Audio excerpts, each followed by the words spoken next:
Good morning, everybody. Thank you so much for joining us. It's wonderful to see so many individuals at this presentation. As you know, this is just one part of our initiative, which is a joint initiative between the Provost's Office, the Faculty of Graduate Studies, and Center for Teaching and Learning, in our initiative to try and integrate learning outcomes at all different levels in teaching and learning at U of A.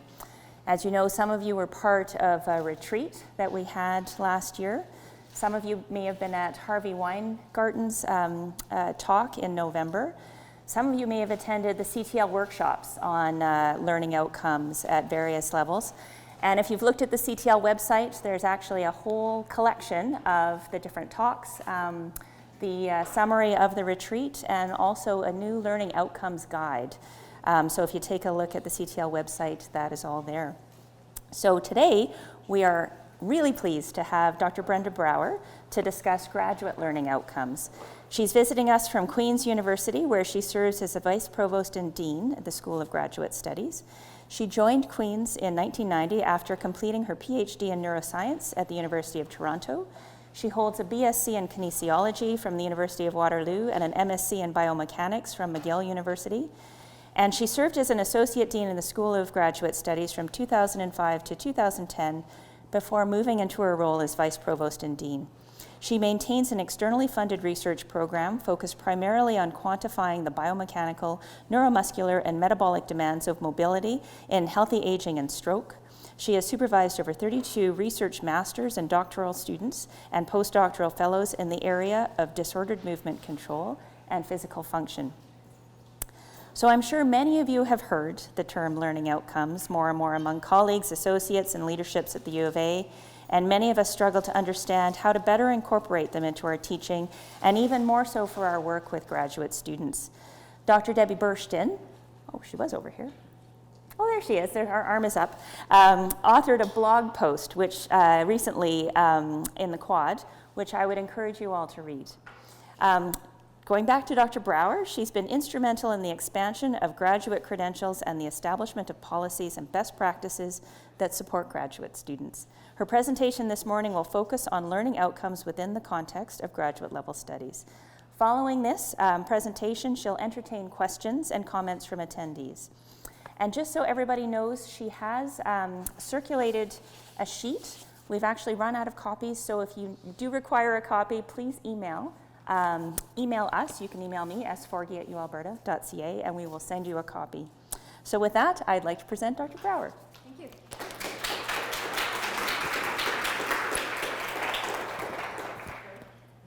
Great, thank you. Thanks, Sarah, for that kind welcome and the hospitality that's been shown. I arrived yesterday, and I've already hit 2 restaurants, so this is good. Thank you, much appreciated. Yeah, so what I'm going to talk about are graduate learning outcomes in particular, and just in case any of you had any doubts, it is a process.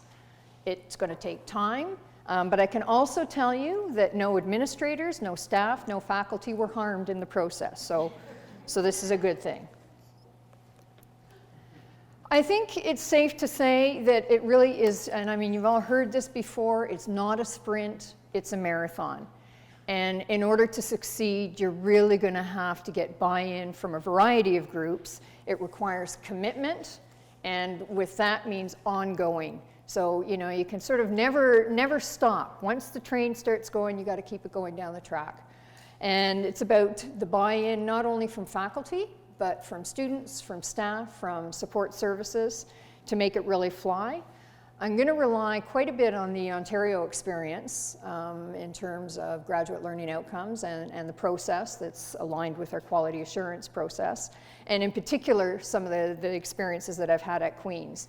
At the end of it, I hope that there will be some optimism that yes, learning outcomes can be achieved, they can be drafted, there can be consensus on them, and that you'll find that ultimately they can be actually quite transformative. And they can change the way people think about graduate pedagogy, curriculum development across the spectrum, from highly structured programs right through to those who have very limited structure. So I like to think of it a little bit as a Kubler-Ross kind of thing. Undergraduate programs, they seem to have less challenges on the learning out. I'm not saying there's none, but because there might be a sense that these people are coming from high school, they need a little bit more care and feeding. There's a clear sequential course from year 1 through to year 4. So there's logic to the way the curriculum is set up. It's a progression. It's also the case that the cohorts are large and they tend to travel in packs. In other words, there's more structure to it. Whole slew of required courses, less so for electives, and that's really to increase the knowledge in a very specific area. And so it's a highly structured package. Not necessarily the same thing at the graduate. As I said, it is for some of the professional programs, certainly. Course-based, yeah, maybe so. But then on the other extreme, you could have a PhD program that maybe not at U of A, I know certainly at Queen's we have them, and at several other Ontario universities, where there's no course requirements. So you've got the comp and you've got the thesis. And you've got a supervisor who, we all know, some of them like this, who are thinking about, well, what I really need to do is reinvent myself in my student, kind of the mini-me thing. There is no learning outcome for that. So we got to be clear on that front. So it's a paradigm shift. It's a cultural shift. And what you're going to get initially, or at least our experience was it's about research. We don't need learning outcomes. We know what we want. You know, we want high quality research. We want to train researchers. We need publications, and the list goes on. But we don't need learning outcomes for that. We know it. We know it when we see it. It was something we were saying earlier. Well, that ain't quite the way it is. Things are not fine as they are. The status quo is not cutting it in this environment. And by that environment, I mean there's competition amongst universities, there's pressures, and I'll talk a little bit more about those shortly. But it's a different world from what it was 10, 20, 30 years ago. And once you get past that denial, and people start to think, okay, this is now a movement. It's getting traction. There are requirements to develop learning outcomes, be they from the government, as was the case in Ontario. We're mandated through the Ontario University's Council of Quality Assurance. There's a quality assurance framework, and in 2010, there was the edict. All programs at the bachelor's, master's, PhD level would have learning outcomes associated with degree level expectations. So there is that kind of an edict, and then there's also push from universities themselves, from governments, a variety of sources. And what that sometimes results in is a little bit of anger from the serious stink eye to the one that I refer in the gentleman below that is more what I tended to see when we started to do work on this at Queen's, kind of that quiet look, but you knew what was going on inside that head. And, you know, they viewed it as interference, imposing additional requirements and workload for something that they weren't quite bought in, or they hadn't bought into. So, you know, that's a bit of a challenge for sure. But then you start with the bargaining. Well, if I'm going to do this, I'm going to have to invest resources. There's going to be workload requirements. So how is senior admin going to help me with that? Can I get course buyouts? Can I get additional money to buy an educational developer's time, what have you? And that way we found, well, if you start asking some questions back, you say, well, why don't you use the resources that you have? And they go, well, what might they be? Well, maybe your graduate curriculum committee. Oh, well, we don't have one of those. Oh, that could be a bit of an issue, okay. Well, what about your program-wide or your faculty-based? You know, setting up the pedagogy, course requirements and structure. Well, we kind of do that sort of ad hoc. So then you start to get at the root of what some of the issues and the problems are through this bargaining. So eventually they realize that, okay, so clearly I'm not going to get a buyout. I'm not going to get any additional funding to make this happen. So we're going to be compelled to do this on our own, using our own resources. That's when I think you should be in a position, universities have to provide guidance and leadership on this front. Not necessarily payouts to programs, but there certainly has to be a strong group of people, be it in teaching and learning, whatever the appropriate body is at the university, also faculty-based people, to help support it and help support the programs that are developing these learning outcomes. After that, there's kind of that brief period of depression, which I think actually is less depression and more resignation, and just realizing that this is inevitable now. We are going to have to do it, so let's come to terms with that and then figure out the best way to make it happen. Once you get to those conversations, things do start to begin to move, particularly when you have people who are helping to guide the process, and I'll say more about that in a bit. Eventually then, you get to acceptance. Now, maybe not quite as exuberant as illustrated here, but nonetheless, people do realize that, okay, there's some benefit to it, and that's the stage you want to be, because you want it to be seen as not an exercise or a make-work kind of project, but that there's actual value in doing so, and there are returns on doing so, and there are metrics that will demonstrate that there is value and returns on doing so. So we'll talk a little bit about what I refer to as the 3 C's. You've got to have, and I think anyway, a compelling case for why you're going down this road. Why are you introducing this cultural shift, this paradigm shift, whatever you may wish to call it? Clear expectations about where you think it's going to go, and communication is absolutely key. Got to keep people informed about the whys, the hows, the what's available. And if we think just taking compelling case for starters, you know, the statement that, well, we're doing it because we have to, it may be the case, but that's really not a good starting point. It really is going to prolong the anger and the bargaining stage. So if you can come up with a much more compelling reason that pulls a little bit on the logic synapses in the brain, I think you'll get greater traction. So you want a rationale that resonates. You want a reasonable game plan. You're not going to do it overnight, and you're not going to have full compliance overnight, and you're not going to have full engagement overnight. It really is going to take time.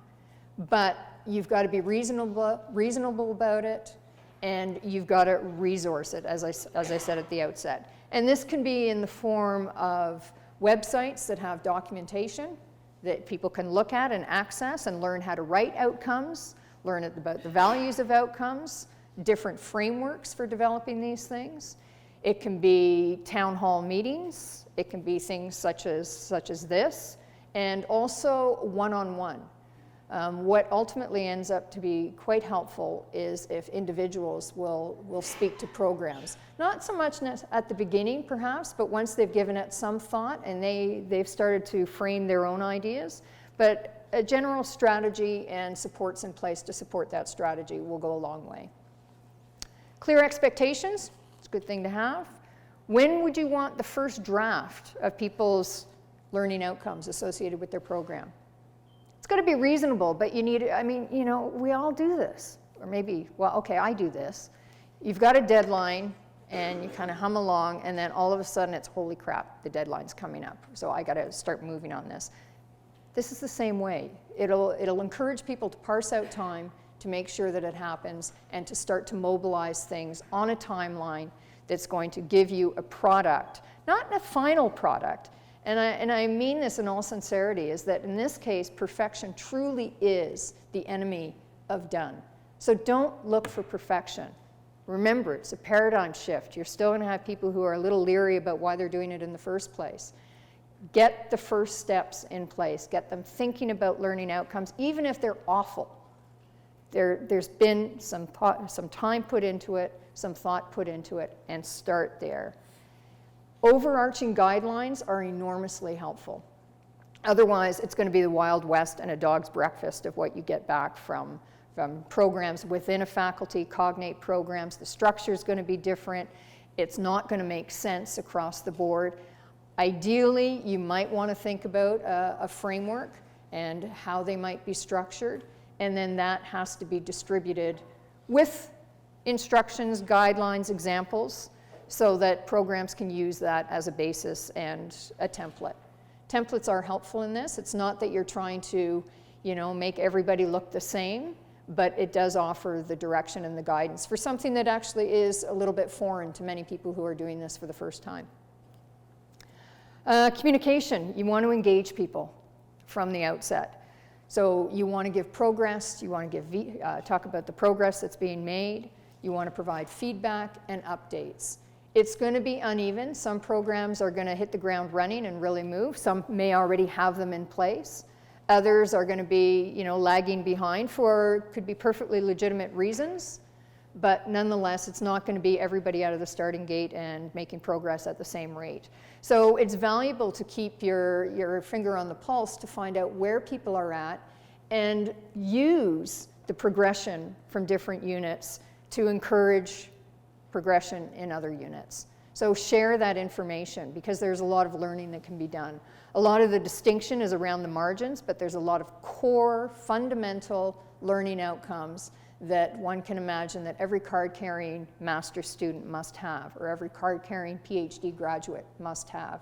And so, getting the collective minds of a diverse group of individuals crossing programs from arts, humanities, social sciences, engineering, you name it, can be enormously helpful in that regard. Consistent messaging, don't go off key. The why you're doing it, the rationale behind it, what the current landscape is that might be driving it. Those are things that people need reminding of periodically because, when you're at it for a while and you're still going, it can be a little demoralizing now and then. It's the realities of it. So if you can keep reinforcing why it's important and when and all possible, keep metrics about where people are in the process and consultation, sharing information, and celebrating success. So what we did was, which was helpful, so we heard back from our programs, is we would have through a portal, so it was just limited to faculty and staff who could access, but they could see the works in progress. And so they could access any programs, where they were in their learning outcomes, and as I'll talk a little bit more later about indicators of achievement and stuff. And we're a competitive lot. And so people would look at that and go, oh, okay, well, I think, yeah, we can rephrase that. We can up the ante a little bit. Or they've got theirs already? Wow, okay, we better get moving on it. All these things are just whatever it takes to move the needle a little bit and get some action on this front. And leverage that competitive spirit, I think, that most academics have. So how do we get there? You know who your leaders are. And if you have folks that have already gone some ways to developing learning outcomes, and they're regular faculty, not administrators, so no pointy-headed administrators here, but the faculty folk, and ask them if they would please give a session to either their own faculty or cognate group of units or to the university as a whole. Because people need to hear it, or faculty found it beneficial to hear from others what their experience was. Because notorious in a hierarchical kind of system, which universities are, top-down is a problem from the get-go.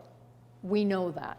So if you can bring faculty on board and get some of those individuals to speak to a much broader group, it just reinforces the messaging and it adds a level of credibility, if you will, that otherwise might be lacking. Select wisely, though.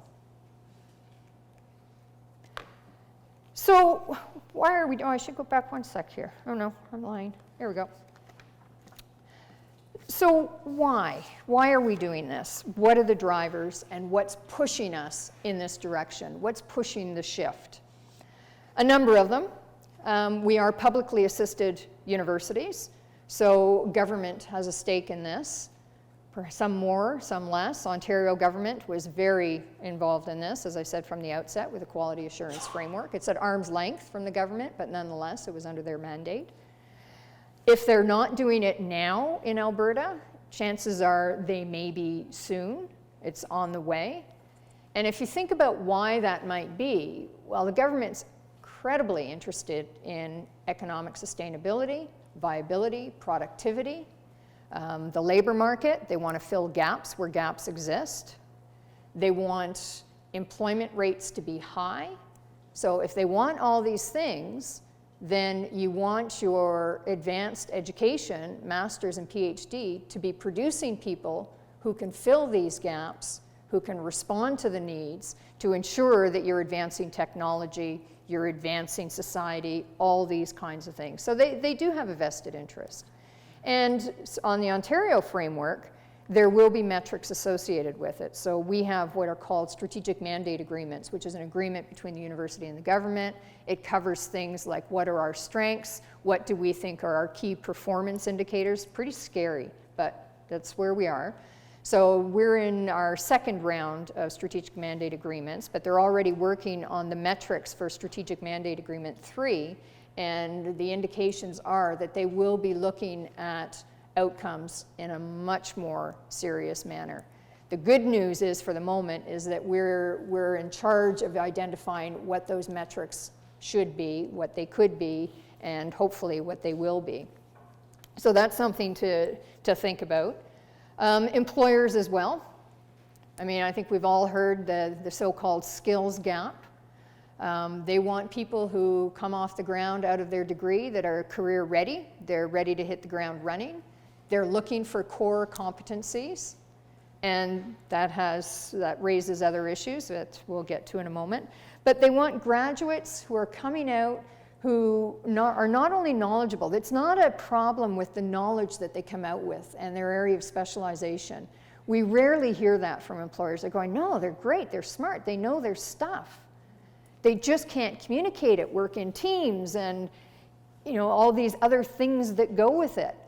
And the reality is that employers themselves are doing much less of professional development and career readiness within their own. So, there is a bit of a creep there that I think we're all aware of, and that is a reality. The data support that, but nonetheless, it doesn't change their perspective. They're looking to fill capacity, and they want people who can really be productive very, very quickly. There's the public. Publicly assisted, taxpayer dollars is what supports the programs that we deliver. So they want to see value. Is it relevant? Again, these aren't mutually exclusive. They relate to one another, so they want high employment rates as well. They want a return on their investment. They want to understand what the value of the degrees are that are being awarded by our institutions. And students, I mean, these students of today are not what they used to be. They've got their own ideas. They want life balance. They want value. They have strong push that they want their degree and their research to be meaningful. They want transparency. What's the value proposition? And I think sometimes we forget that they're investing time, blood, sweat, tears, money. At the master's and PhD, they don't have summers off that they can go out and work. So, they really are making quite a huge investment, and they want to know what's going to be at the end of the day. What are their job opportunities? What are their career opportunities? What are their prospects? And if they don't know what the programs are leading to, if they don't know what, at the end of this program, I will be able to demonstrate this, I will have the skills to do A, B, and C, it can be a difficult sell. And if programs aren't going to lead on this front, somebody else is going to take the helm. And I think that always just gives people the willies, because they really want to be in control of their future, and when it has to do with their own programming, even more so. So what do we know about outcomes? I mean, this is a chart that I'm sure many of you have seen before. It was published by the Conference Board of Canada, and it's based on 2011 Stats Canada data, and focusing on the PhDs for the moment. So where are they employed? And the worrisome number on this one, as we know from the media, is the 20% or so, or if we take the part-timers, heading at about 24-25%, who find themselves in the professoriate, tenure stream, or part-time adjunct, so in the university sector. That's what they're looking at. There's employment throughout a multiplicity of career options, but that's the focus of it. So when you're talking to programs, and programs say, well, you know, we're training people for the university. We're training future professors. If that's the case, the data indicate quite strongly that we are failing badly, because that's not where they are. That's not where they're being found. So that's a problem. So either you acknowledge that you're failing badly and might want to do something differently, or you readjust the balance and you change your enrollment so that the demand and the supply are in much higher alignment, better alignment. Or you say, well, what I'm doing is I'm training researchers, I'm training critical thinkers, I'm training professionals, and I'm training them so that they can take their knowledge and skills and apply it in a variety of different ways that are going to advance various sectors, that are going to contribute in meaningful ways to the higher tech, the higher skills workforce. These are the messages that I think is another way to interpret this. So you need to then define what is it that you're doing and how are you getting there and how do you actually know you've accomplished it, which is all just a really long drawn out way of saying learning outcomes. One of the problems that we have as a sector is that this kind of information is not readily available. We have lousy outcomes of where our graduates go. Slowly, that's starting to get a little better. This is a study that was done by HECO. I don't know that Harvey spoke about it. It took the PhD graduating cohort from 2009. So there were, I'm just going to check how many people there were. Yeah, 2,300 PhD graduates across the province, and looked at where they were. 29% actually were in the university setting, which was higher than one would have expected. And a lot of them are in the university sector, but there's also a huge, huge number who are successful and happy and satisfied outside the academy. But, you know, are they getting there because of design of the program, or are they getting there because of dumb luck, or are they getting there because, you know, they give really good interview and they're savvy enough to figure out where their niche might be? So I think that's something that would be helpful if those things were clearly articulated at the front end. I also want to mention that there will be more information coming from this. The Ontario sector did a graduate program outcome survey that involved 107,000 graduates from graduating cohorts 2009 to 2014. Those data are just coming out now, and they have mapped them onto the occupation code. So it's coming. It's not there yet, and they had about a 35% response rate. So, you know, it's a reasonable data set. About 38,000 students graduates will be part of that. So I think that's, you know, it's a start. Part of the problem is we don't have data, so we're getting data. But we also need to acknowledge where our students are going. Now, from the employer's perspective, what are they looking for? Well, the essential skills and competencies that there's remarkable agreement on are ones that come as no surprise, I'm sure: communication, interpersonal, critical creative thinking, and down the list. The interesting thing about it is that arguably many of these things are actually part of the training that they get as graduate students. So what's the problem? Well, the problem is that we don't use these terms. If you look at program descriptions, if you look at course descriptions, and I'm making a generalization, granted, come clean on that one, you don't see these words appearing. So, you know, employers and the academy are not necessarily speaking the same language, so we want to bring those things into alignment. A lot of the grad training is focused on project management, problem solving, critical thinking. I mean, that's what they do, but they can't articulate it because they don't see it. It's not visible. It still resides in this kind of black box thing that they go through the machinations of pursuing their graduate degree, and at the end, for whatever reason, they come out with this list, not articulated in that way, but nonetheless it's there. And, you know, if you talk to students, I remember talking to a guy who was just graduated. We were at some networking event with alum and prospective employers, and some guy who was working in a startup says to the graduate, he says, so, do you have any project management type stuff? And he's going, no, don't have that. And I said, what? I said, you managed the lab, you ordered stuff, you had these projects, you were supervising undergraduates. Yeah, that's project management, that's leadership. Huh, yeah, okay. Yeah, I hadn't really thought of it that way. We got an issue. Here it's put different, and I think Harvey did actually allude to this in his talk when he was here, about the disconnect between what we think our students come out, or how we view what we're providing students, how employers view it, and how they view it themselves.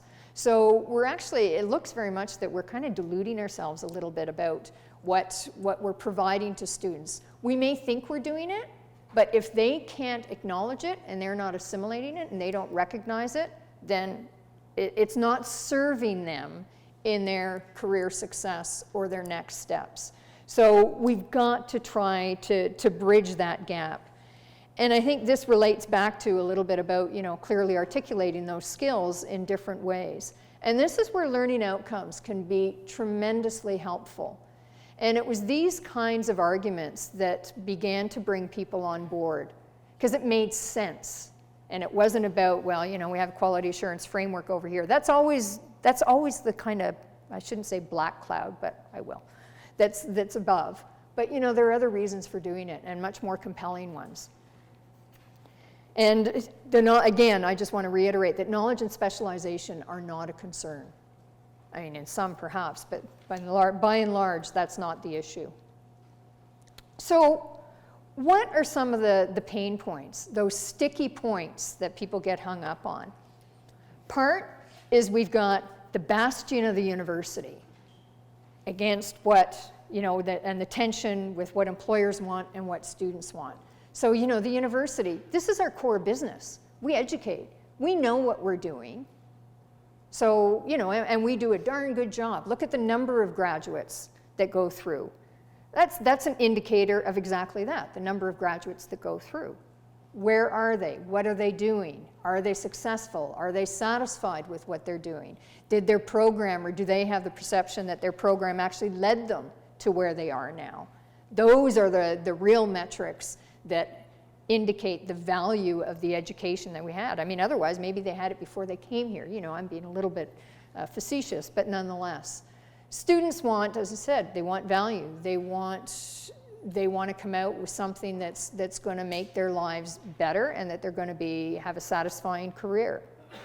So we got to recalibrate to address the current needs in the current landscape. Universities, Queens, it makes me crazy, steeped in tradition.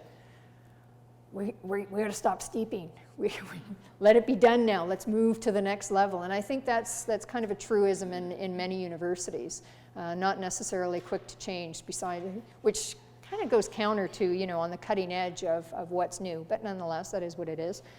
And some of these things, these tensions can be problematic. You'll hear things, or we certainly did, well, now you're infringing on our faculty autonomy. Well, last I looked, faculty are getting paychecks from the university. They're not self-employed. And yes, they have all kinds of autonomy in what they research and how they think and how they might deliver certain things. But as an institution, we have essentially contractual agreements with our students to provide a service. And that means a collection of courses that nicely intertwine, a collection of requirements that are cohesive. That's an obligation we bear. So, that kind of have to set that aside a little bit if that is truly the belief, or just move forward so that you can get that kind of cohesion and have those discussions that say, well, it's got to fit together, because at the end of the day, at the program level, this is what we want our graduates to have. Research prominence, it's just going to go crazy, it's going to drop. If we have to do all this other stuff, that's it. We're out of the U15, we're done. Hang it up. And the interesting thing that we find now is that with students much more engaged and recognizing things like time management, working in teams, interdisciplinarity, that they're actually better students, they're better researchers, they ask better questions, they seek out a broader perspective on what it's done. So, you know, it's again, everything has a counter to the initial argument. Or we're losing program identity. We just, you know, if we're going to all follow degree level expectations and learning outcomes, then we're just going to be all the same. And we're from the get-go, there's nothing that's going to differentiate us from anything else. And the university as we know it is just going to implode, and everybody should be trained at the community college level or through, you know, work augmentation or what have you. I mean, yeah, I'm presenting them as somewhat extreme, but these sentiments are there, and you will bump up against them. So I think, you know, part of the strategy, knowing what to anticipate, can be really helpful in mitigation, and try to get your ducks in a row so that you've got responses to this, and when and wherever possible, indicators that there is no decline. I mean, those indicators you'll have readily on the research side and what have you. But you know, you've got to walk the talk, as it were. If you're looking at outcomes, then we as well have to monitor those outcomes that are being impacted by the presence of learning outcomes. And you know, it could be a challenge. Got to change the narrative and turn it into a win-win proposition. And there's a time and a place for that. You got to get to a certain point. You need some buy-in in order to get to that point. But you know, what we want to do, and I think most people will agree, what we want is for our graduates to ultimately be employed, that they have, that's a successful graduate, and that they're able to leverage their education in whatever walk of life or career choice they make. If we can do that, that's pretty good. But if they don't, you know, if they're not sure what it is that they're carrying with them when they leave, it becomes a bit of a problem. So we need intentionality and purpose. It can't just rely on chance by virtue of the courses that they happen to take or the supervisor that they happen to have. It really needs to be purposeful, intentionally laid out, clearly articulated, so that the student coming in or considering the program can see where this program is going to get them. That the faculty member can see, oh, okay, we better make sure that we have this embedded in this course, or that we have this component embedded in, you know, the activity or the comp or what have you. And it helps to define the standard. It's a hugely, and I'm, you know, preaching to the choir, I know this, it's a hugely competitive environment. Students vote with their feet. They've got a lot of options. So you want to define what it is that your programs and a graduate of this university has that gives them an advantage or a leg up on someone else. Your reputation calling card, essentially. Differentiation. What is it that you're doing that's different from anyone else? You know, that's again where stipulating and articulating your outcomes and how they get to those outcomes can be enormously valuable. It's a distinguishing feature. And it doesn't have to always be a unique feature, but it can be different from the mainstream. You know, well, if you really want this is the program for you because X, Y, and Z. It's a competitive advantage, and all of which then blends in to give that program its identity. So getting started on this. First of all, MAs, MSCs, PhDs, they're ubiquitous. They're offered around the world. They're offered by, you know, how many institutions in Canada? So what is it that a master's graduate or a PhD graduate of University of Alberta leaves with? Are there characteristics, are there attributes that you would like to see all graduates of this university leave with? Are there certain things that, you know, the university prides itself on developing leaders or what, you know, and what are you doing to ensure that they develop those core skills? Degree designations, they cross disciplines. So there's no disciplinary detail, that necessarily comes in those characteristics. That's left to the program level, which they can then differentiate. But one of the things that more universities are starting to work at, certainly in the Ontario framework, is they're looking at what are the university level learning outcomes that we would like all graduates to have. And then the details come with the program specific. And you set the qualifications for that. What are the metrics that are going to be associated with it, and articulate what those are clearly. That's essentially your guarantee in many ways, if you want to think of it in that way. What can these grads do? What are they capable of? And that's what a U of A grad is going to look like. And then you differentiate by program. So what does it mean to have a master's or a PhD in biochemistry, in history, in sociology? This discipline-specific competencies and attributes, and the essential learning that needs to take place and capabilities. And then these kinds of things will actually afford other indirect benefits that I'll talk about towards the end in terms of things like accommodation and essential requirements, so we'll get to that at some point as well. At Queen's, we did things a little bit backwards. We actually had the programmatic learning outcomes prior to institutional outcomes, partly because we sent a memo out and gave a deadline, and people complied. So it kind of threw us for a loop. We weren't really expecting that, which was great. But yeah. So this is just an example of what the Queen's Learning Outcome Framework is. So this is for all levels. This is at the baccalaureate level, the master's level, as well as the PhD level.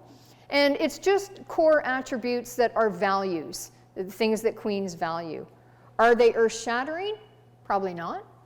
But it's useful to articulate because people get what that is. They get, okay, community engagement. Yeah, that's great. So when you're in a community like Kingston, which is a relatively small place, community engagement is absolutely critical. Town-gown relationships are huge.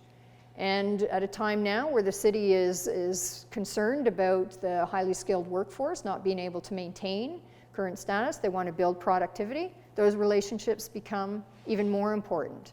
So, that changes the value proposition in some way, so you want to make sure that it's there front and center. And these may look similar, they may look different, so you may decide that we don't want U of A across the board learning outcomes, but it is a framework and an opportunity to have conversations that otherwise might not have happened.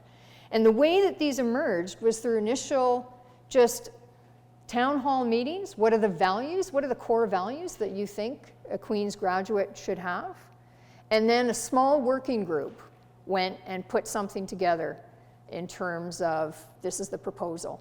And it went from, and I know you can't read this, but all this stuff is available on the website. It went from identifying, I blocked out the undergraduate stuff, but it went from identifying these are the core outcomes to these are the expectations that we have from graduates from professional masters, research masters, and PhD.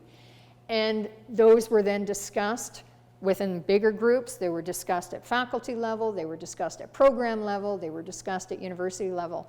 And what was quite interesting was that because there had already been a fairly long-standing, by this point, discussion on learning outcomes and the value, is that this passed through relatively quickly. And the feedback was constructive. We weren't getting any more, or at least they weren't saying it outwardly and in public spaces that, I don't know why we're doing this. And so, it was actually quite a positive exchange. Here we get a little bit busier. This is the Ontario Quality Assurance Framework. So there are several core degree level expectations that are very, very broad-based, as one can see. Depth, breadth of knowledge, research scholarship, level of application, professional capacity, autonomy, and the list goes down. And then with those, they have general learning outcomes or capacities that go with it. So systematic understanding of knowledge, including where appropriate relevant knowledge outside the field, new insights, and so on and so forth. So these are sector-wide degree level expectations. Every Ontario, all the 20 universities in Ontario that offer graduate degrees have to follow this framework. And so these are not the learning outcomes that are going to be differentiating. What differentiates is how they get there. It's, you know, the devil is going to be in the detail. How do they get to this point? But these are the elements that they need to be able to demonstrate. And again, a lot of consultation with programs to help them understand how they might be able to embed some of these into their program.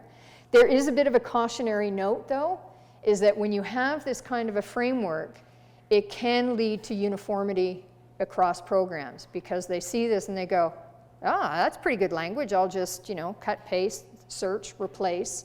And so, you know, you've got to be mindful of that. Flip side to that is, at least it's a start. And going back to at the outset, it's a long run. It's the long haul. But you build on them, and they make sense. I mean, it's hard to argue any of these things in higher education and advanced education. So there's a reasonableness to it, and that tends to win at the end of the day. Now, this is an example of very early stage learning outcomes. And then you'll see here we've added indicators of achievement. So a learning outcome is only as good as the evidence that supports that they've achieved it. So how do you know that? And then the relevant courses and or requirements that go with those indicators and the learning outcomes.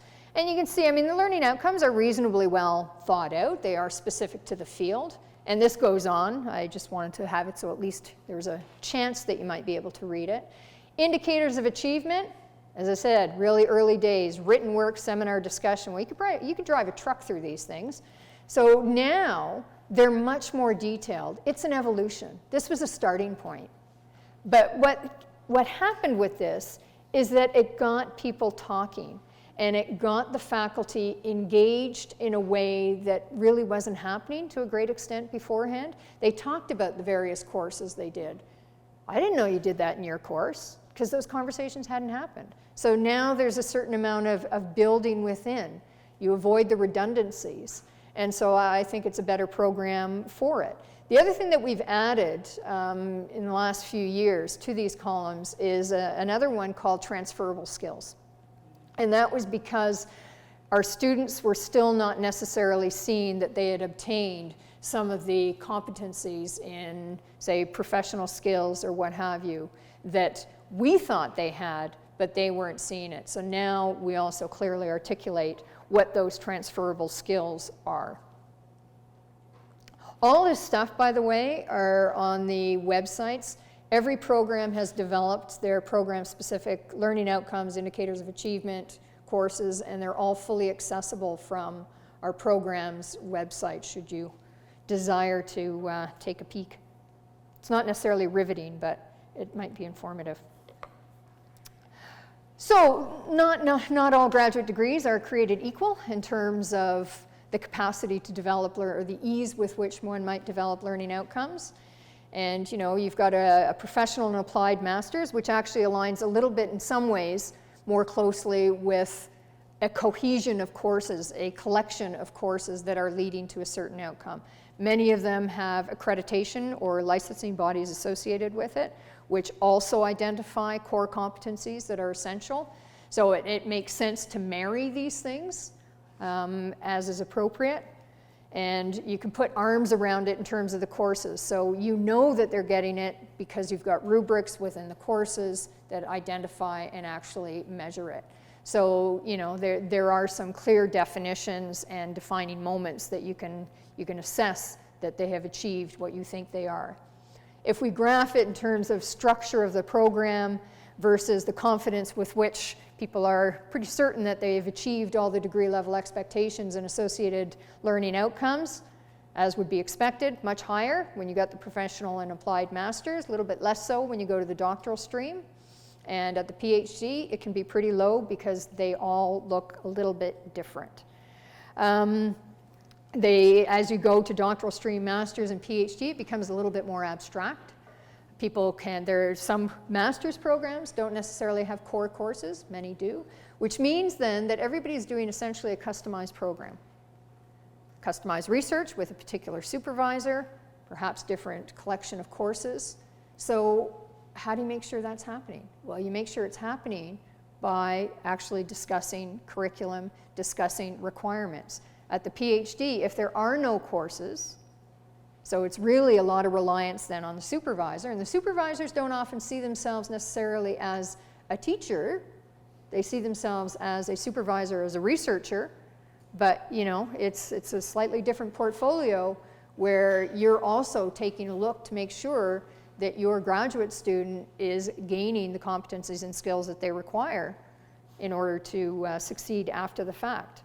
Now, what's interesting is that many will say, yeah, PhD programs, we're developing the leaders of the future.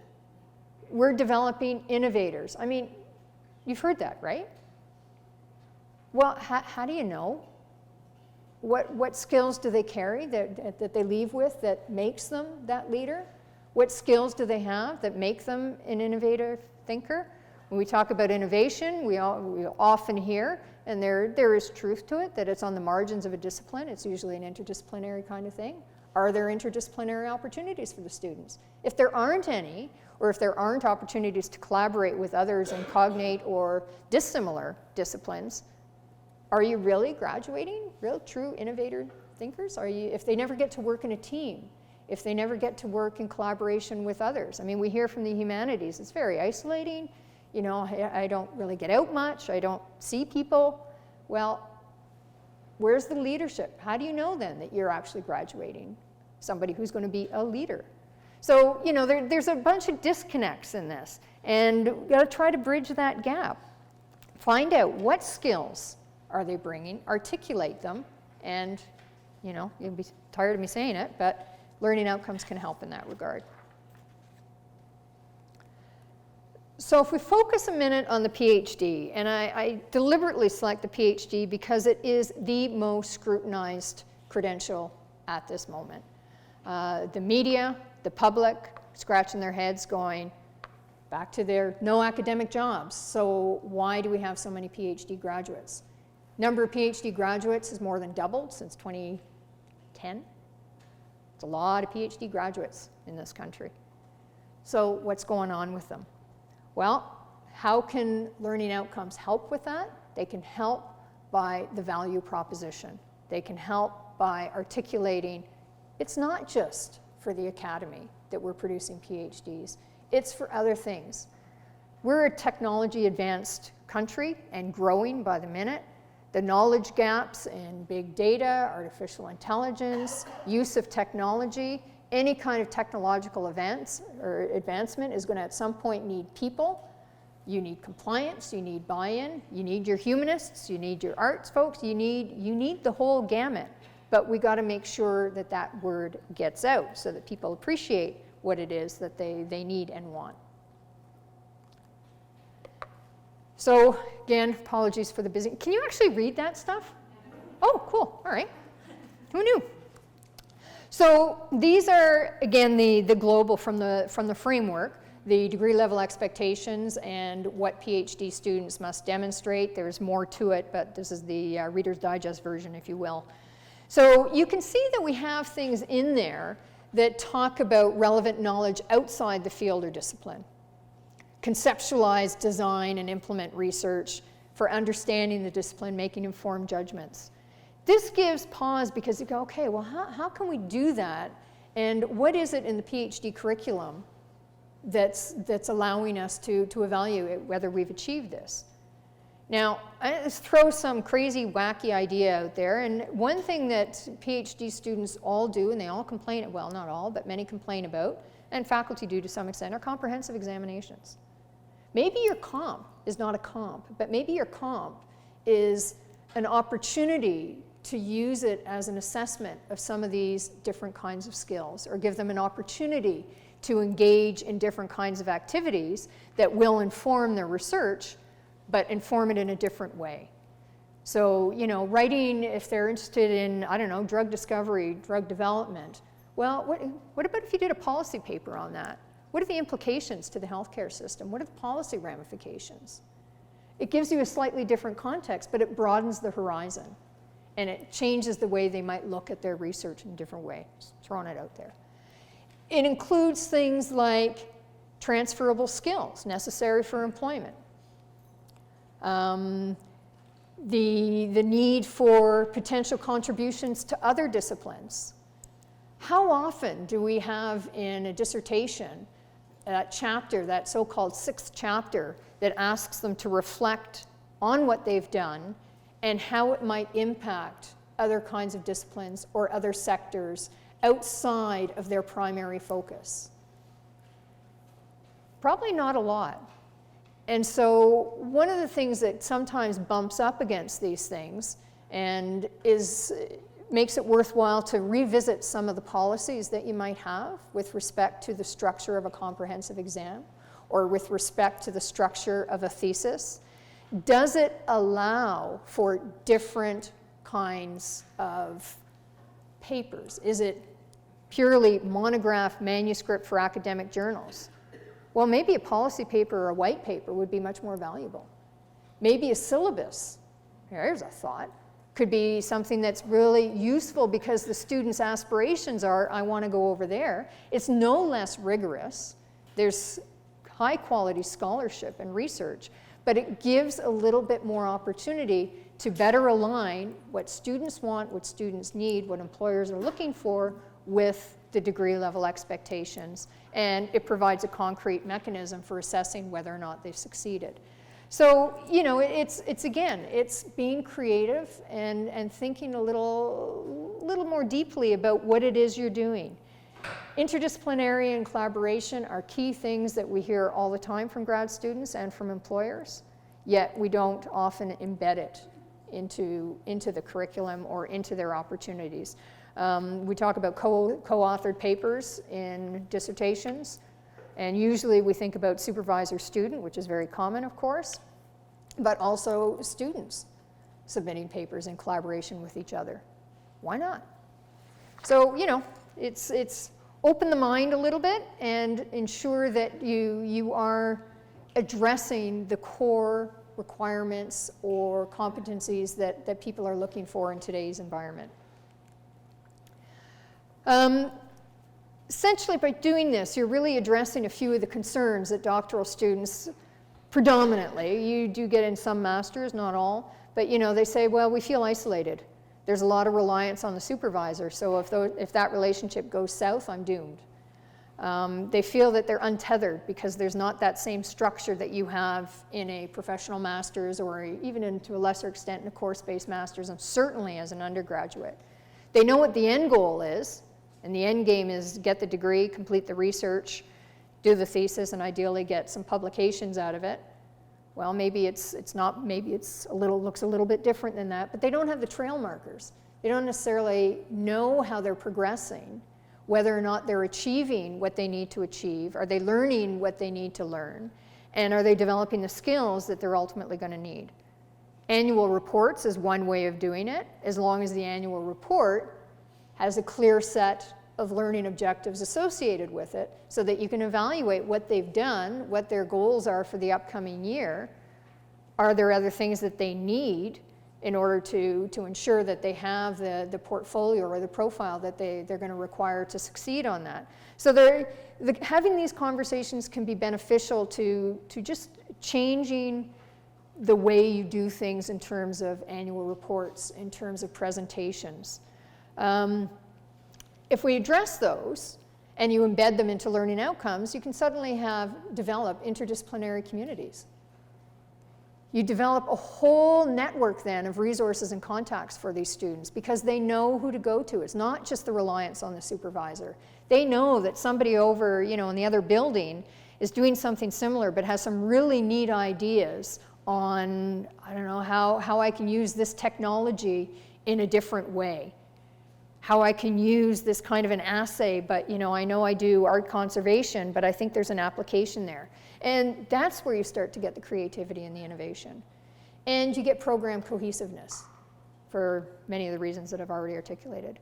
And of course, milestones, timelines, and direction become embedded in that because there's a constant progress monitoring scheme and an opportunity for students to see that they are actually progressing, which is something that ironically they don't necessarily realize. And then they start to get anxious and you know things go south after that. So the target audiences for these learning outcomes, it's a broad spectrum because you want it to span multiple stakeholder groups. Prospective students, if they can see what the outcomes are, what they're going to be having, they know what they're getting in for. That's their value proposition. Current students want to see it as well because it's a nice gentle reminder, and it's also, okay, I might not have these kinds of skills, I better go find them. Faculty and supervisors, absolutely key, because oftentimes it's the faculty and the supervisors are going, well, you know, they're not in the undergrad, they're not, you know, just coming out of their teenage years, they're adults, they can figure it out. They're not, well, yes, they are adults, but they're trainees. They're investing in an education, and so let's make sure that we're giving them top dollar. Prospective employers, they can see it. They look at it and they go, yeah, that's what I'm looking for. Many programs have set up advisory boards that involve community members or stakeholders or people from industry. They involve these people on students' advisory committees. We include them as additional examiners to get that different perspective.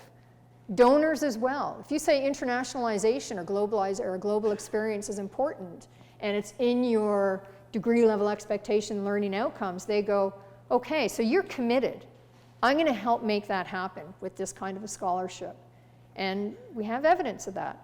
And then, of course, the quality assurance accrediting bodies are an obvious stakeholder. And that's just to make sure that people are delivering programs that are relevant, current in today's society. Now, this busy bit of business is something that would not have emerged had it not been for having programs develop learning outcomes beforehand and where they thought their students would go.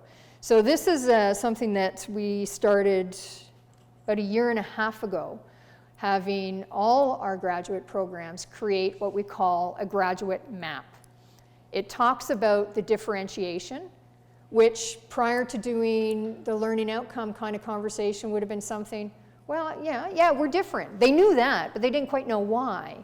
So, you know, it became almost a logical next step to do something that has proven to be a very effective recruitment tool. And I know it's probably not legible. I actually brought a few and I'm happy to hand them out, but you can also access all of these for all our programs on the websites as well. So why Queens? What's the value proposition? It's all embedded in there. And it's all extracted from the foundation of learning outcomes. And I'll show you this next bit of busy business. So these are the elements that they want their graduates to have. Academic goals, of course, research impact, build skills and experience. All this is now embedded into the curriculum. The other nice thing about this one is you'll notice that it's year 4 transition as that nice little subtle gentle reminder. It's time. Move on. And embedded in them are also resources that are available to the students. So, you know, professional skills, well, where do they get them? Where do they have them? Well, we have an Expanding Horizons series. They want to communicate in different ways, access different audiences. Well, you might want to do Grad Chat, which is a radio show that we have. Or you might want to do a 3-minute thesis, or you might want to do yada, yada, yada. So it lines it up. It gives clear milestones. It's the visual. And they also kind of look pretty neat. But it helps keep people on track. It identifies milestones. It gets people thinking. Not that everything in here is going to apply to each and every PhD student, but it certainly gives them pause to say, okay, I'm in year 2. I should start to think about what I might want to do as the next step. Or I might want to explore those potential career opportunities that I don't even know exist because I haven't networked. We have a fabulous Queens Connect alumni network of over now 270 graduate alum that they can be accessed online. They offer mentorship. What did you do with your degree? So they can see current job titles. You know, you've got this guy with a PhD in history and he's working with the federal government doing this. Well, how'd you get there? So, you know, exposing them and giving them a one-stop shop for where this information resides. So in summary, because I think the discussion part is going to be where we get some interesting stuff coming out. The direct benefits are accountability. Accountability for program delivery, accountability for quality, and accountability that the bases are covered. And that's really important. It's also increasing the visibility of graduate studies on campus. And that might seem a little odd, but a lot of conversations at many university campuses, even though they have extremely vibrant graduate programs and the graduates are doing amazing things, are very largely undergraduate centric. So this puts conversation on graduate programs in a slightly different way, and it talks to the pedagogical intensity of it, the research intensity of it, and the learning, the knowledge, but all the other accoutrements now that go with that. The clear expectations and transparency is absolutely essential. And that's, students will come in, or prospective students see what the program is going to offer. They know what they're going to learn. They know that they're going to have confidence when they leave that they've actually acquired those skills, so they can hopefully present that with confidence to prospective employers. It's also important for governments, for other stakeholder groups, faculty again. And it's a clear description of the product on offer. I mean, ultimately we don't always like to think of it this way, but it's a business. We offer products, we offer higher education, and so, you wouldn't go and just buy any car. You want some information. You want to know what are the innards like. It's not enough to know that it has, it has a few wheels and it's got hood, doors. What more do you need? You need a lot more. You want value. You want to know where it's going to take you. The collateral benefits are also kind of neat. And this is something this is when it becomes, the exuberant guy at the end going, yes, we have acceptance, is you get engagement at a whole new level. And eventually, faculty and staff and students take pride and ownership in what they've done, in those articulations, in those grad maps, whatever that product winds up being. And these things are reevaluated now on an annual basis. So it's an ongoing conversation. And we don't get pushback. I mean, we get the occasional, oh, it's that time again, but it gets done. Why? Because they are now seeing the return and the value. And it's especially on the recruitment side now because of the competitiveness of the landscape today. The essential requirements indicators are incredibly helpful in determining accommodation plans. I mean, we have a number of students, and I have no doubt you do as well, and that number is growing every year, about the number of students who are seeking accommodations for one thing and another. And we know, I mean, legislatively, we have to accommodate, and it's just simply the right thing to do. We should be doing it. But you also have to maintain the bar of quality, and accommodation is not about adjusting that bar. But if you have firm ideas about what that looks like in your program, and you can't articulate why that particular assignment, why do they have to defend it orally? I don't see anything that indicates surely they can do it differently. Well, if you have clearly articulated learning outcomes and indicators of achievement that are well thought out, that have purpose, they're intentional, well, that then becomes an essential requirement. And so, yes, there might be some different ways of doing it, but what otherwise could have been a wide open field has now really narrowed down. So the accommodation plans that we're seeing now for graduate students are in much better alignment with what their prof, their supervisor, their instructors are saying, yeah, okay, I understand that, rather than they want us to do this, how are we going to accommodate that? They need to have it. And it was just empty words. There was nothing that you could turn to or point to. And so that has proven to be very, very helpful. And it was not something that we had contemplated or even thought about at the outset, but it has certainly become one of the strengths and one of the strong motivators for keeping these things current as well. There's also increased interest in embedding things like professional skills, experiential learning, interdisciplinary opportunities, leadership, team building into programs. And before it was, if students wanted to do it, it's on the side of the desk.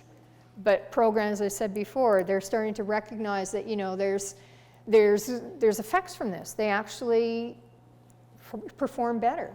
They're around more. They have a structure that they're going for that brings them into the lab, that gets them into the archives, that gets them into the library on a more regular basis, and they're more productive. So that's also an added perk. And it also means that there has to be a little bit different approach to supervision. And by that, I mean it's not just about the research. They are teachers, they're mentors, and to some extent, career advisors. Now, that doesn't mean that every supervisor is going to be the best person because they know academics, that's where they are, but at least they become aware of the resources that are available and can guide the student appropriately. It's not necessarily that they have to have all the answers, just as the student isn't going to have all the answers, but they can at least steer the student in the right direction. And this is something that is a real paradigm shift.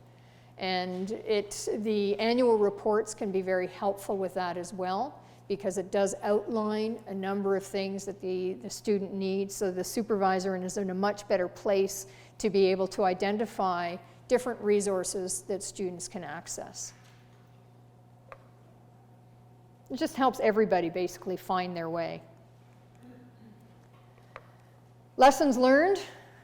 It's actually a really lengthy list, but these are just sort of some that I thought I would share. You're never done. They're always, always evolving. And if they're not evolving, that means the program's stagnating. You know, I remember at the very beginning, we said, well, you know, you got to start looking at your program. And they go, why should we look at our program? We've been delivering it like this for, you know, about 20 years. You go, do you not hear that? What just came out there? And so, you know, the needs are changing. The sectors are changing. So it stands to reason that the programs that we deliver are going to have changes as well. Discoveries are made all the time. Research is changing. Why not curriculum and pedagogy? It's critically important at the grad level that where formal requirements are limited, because if you're not having a lot of coursework, it's really hard to build community within graduate programs otherwise, and to get that cross-pollination of different ideas that stem or that go outside of the particular discipline. So if you can embed these sorts of things into learning outcomes, indicators of achievement, it stands to benefit the student, the programs, and research in many ways as well, which also is very interdisciplinary right now. So, you know, it makes sense that we're training our students for those kinds of environments. Buy-in is certainly progressive. Campus-wide initiatives can spark action. So it was deliberate that when we went this route to learning outcomes, that it was a campus-wide announcement. We didn't start with any particular faculty, because, you know, then we weren't sure whether they'd say, you know, embrace the opportunity or feel picked on. Could have been either. So by having a university-wide, they were all in it together, and it allowed, right from what I was saying at the beginning, is good communication, resources in place, and the resources have to evolve as well. As you get beyond the initial drafting of learning outcomes, then it starts to shift more in sustainability, next steps, being progressive. But if those resources are available, and then, you know, there's no reason why they can't be updated regularly. And keep the conversation going and reinforce it with each curricular change. So now when programs add a new course or they delete a couple of courses, the first question that comes up is, well, what does that do to our learning outcomes? And are we still covering the ground? And 5 years ago, there's no way we would have ever heard that. We go, oh yeah, well that's your area of research. That's a great course. Sure, go for it. And, you know, it might be low enrollment or whatever, but it's the area of specialization. You know, grad studies and curriculum was a little bit like the Wild West. You've had a new faculty member who has a particular interest in this area. So, okay, I'm going to mount a course. Well, so you get all these courses, none of which really work together in any cohesion or, you know, group of courses that actually form a program. So we're not seeing that to the same extent. I mean, they still pop up. You're not going to fix everything in one fell swoop. But it is gratifying to see what was initially not an easy thing to do and took a lot of work and a lot of effort on behalf of many, many people and commitment into something that we see reported with sense of pride in curriculum or in program reviews. We see program reviews now saying how many of their students have engaged in professional development. So they see that as a metric that's worth reporting on. So, you know, culture can change. Transformation can happen as long as there's the support structures, the will, the collective will, and guidance in place, in my view anyway, to make it happen. And with that, I think I'll end it there and deal with questions if there are any.